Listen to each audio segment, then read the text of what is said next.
दोस्तों, तारीख ने बहुत से बहादुर जंगजुओं के कारनामे रिकॉर्ड किए हैं, लेकिन चंद ही ऐसे हैं जो अपने वक्त से इतने आगे थे कि इन्हें नज़रअंदाज नहीं किया जा सका। आज की कहानी एक ऐसी ही औरत की है जिसने रूमी सल्तनत की ताकतवर फौज के सामने घुटने टेकने से इनकार कर दिया। ये कहानी है क्वीन बॉडिका की, जिसका गुस्सा और इंतकाम इतना खौफनाक था कि इसने बरतानिया की तारीख ही बदल कर रख दी।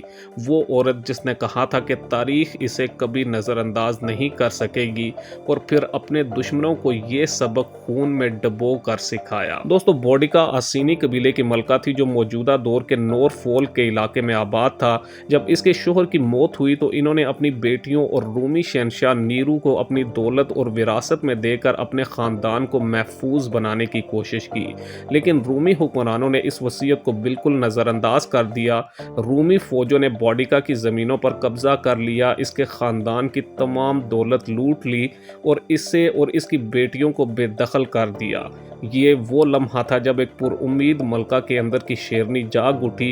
इस जुल्म ने इसके अंदर इंतकाम की एक ऐसी आग भड़काई जिसे पूरे रूम और बरतानिया ने महसूस किया। दोस्तों, अपनी बेइज्जती और अपने लोगों पर होने वाले मुजालिम के बाद बॉडिका ने फैसला किया कि अब बस बहुत हो चुका। इसने अपने कबीले को इकट्ठा किया और एक आतशीन तकरीर की। इसने कहा कि हमारी आज़ादी छीन ली गई है, हमारी ज़मीनें लूट ली गई हैं और हमारी इस्मतें पामाल की गई हैं। क्या हम गुलाम बनकर रहेंगे? नहीं, मैं औरत ज़रूर हूँ, लेकिन मैं लड़ना चाहती हूँ। मरना है तो आज़ाद होकर मारा जाए, गुलाम बनकर जिया नहीं जाता। इसकी इस तकरीर ने हज़ारों कबायली जंगजुओं के दिलों में आग लगा दी। एक बहुत बड़ी फौज तैयार हो गई जो अपनी मलका की क़यादत में जुल्म के खिलाफ उठ खड़ी हुई। दोस्तों, बॉडिका की फौज एक तूफान बनकर रूमी आबादियों पर टूट पड़ी। इसका पहला निशाना रूमियों का शहर कोलचेस्टर था। बॉडिका और इसके जंगजुओं ने शहर को ज़मीन बोस कर दिया, हर इस रूमी को कत्ल कर दिया जिसे वो पा सकते थे। इसके बाद इसका रुख लंदन की तरफ हुआ जो एक मसरूफ तिजारती शहर था। रूमी गवर्नर सुटोनियस वहां से फरार हो गया, लेकिन आम शहरियों के पास कोई रास्ता नहीं था। बॉडिका की फौज ने लंदन को जलाकर राख का ढेर बना दिया, जबकि तारीखदान लिखते हैं कि यहाँ हजारों अफराद मारे गए। तीसरा निशाना सेंट अल्बांस था, जहां भी वही तबाही मचाई गई। कुल मिलाकर तखमीना लगाया जाता है कि बॉडिका के इंतकाम में 70,000 से 80,000 रूमी और इनके हलीफ मारे गए। दोस्तों, बॉडिका की फतह का ये सिलसिला आखिरकार बैटल ऑफ वेटलिंग स्ट्रीट में जाकर रुका। रूमी जनरल सुटोनियस ने एक चालाकी भरे मकाम पर अपनी मुनज़्ज़म फौज को तैनात किया। बॉडिका के जंगजू तादाद में ज़्यादा थे, लेकिन इनके पास रूमियों जैसे हथियार और नज़्म ज़ब्त नहीं था। खूनरेज़ जंग हुई और बॉडिका की फौज को फैसला कुन शिकस्त हुई।